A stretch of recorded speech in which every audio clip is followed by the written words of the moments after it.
বিসমিল্লাহির রহমানির রহিম। প্রিয় দেশবাসী, ভাই বোনেরা, আসসালামু আলাইকুম। বাংলাদেশে যেই সমস্ত আবাসিক মহিলা মাদ্রাসাগুলি আছে, বেসরকারি মহিলা মাদ্রাসাগুলি আছে, সেই সমস্ত মহিলা মাদ্রাসাগুলিতে ছোট ছোট মেয়ে বাচ্চাগুলিকে নির্যাতন করে হত্যা করা হচ্ছে। যেমন কুমিল্লাতে ইকরা মহিলা মাদ্রাসা, এখানে পরপর 5-6টি মেয়েকে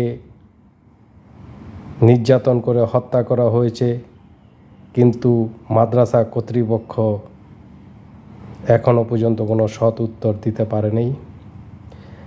তাই আমি বাংলাদেশের অভিভাবকদের বলবো, মহিলা মাদ্রাসাগুলিতে আপনারা আপনাদের সন্তানদের পাঠাবেন না। আর সরকারকে বলবো, মহিলা মাদ্রাসাগুলিতে সিসি ক্যামেরা সরকারি নজরদারি করেন। আর যদি তাই না করেন, তাহলে এই মহিলা মাদ্রাসাগুলি বন্ধ করে দেন। কারণ বাংলাদেশে এখন বর্তমানে কোনো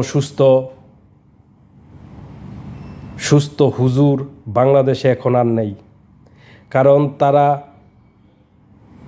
পরের বাড়িতে খেয়ে তাদের যৌন উত্তেজনা সবসময় বৃদ্ধি থাকে,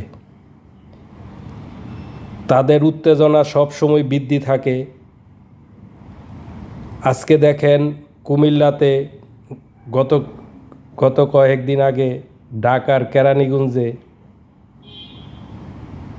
একটা স্কুল মহিলা মাদ্রাসা যৌন নিপীড়নের শিকার ছোট ছোট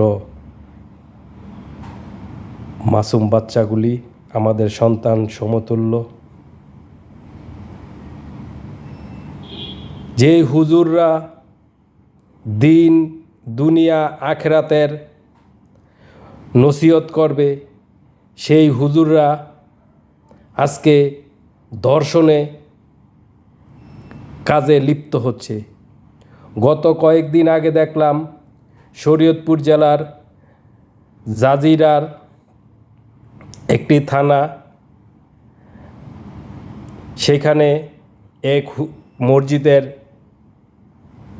হুজুর ইমাম, সে একটি বাচ্চাকে জোরপূর্বক ধর্ষণের চেষ্টা করছে, তাও আবার মসজিদের ভিতরে।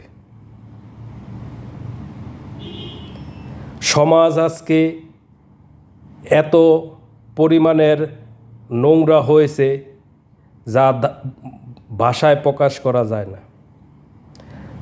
তাই প্রত্যেক মা বাপকে বলবো, আপনারা সচেতন থাকেন, আপনাদের মেয়েদের সুরক্ষার জন্য মা হোক বাবা হোক সাথে সাথে থাকেন।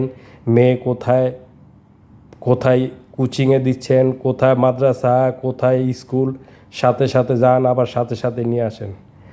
কারণ বাংলাদেশের সমাজ এখন আর বাংলাদেশে সমাজ নেই, এটা একটা নষ্ট সমাজ হয়ে গেছে। আসসালামু আলাইকুম।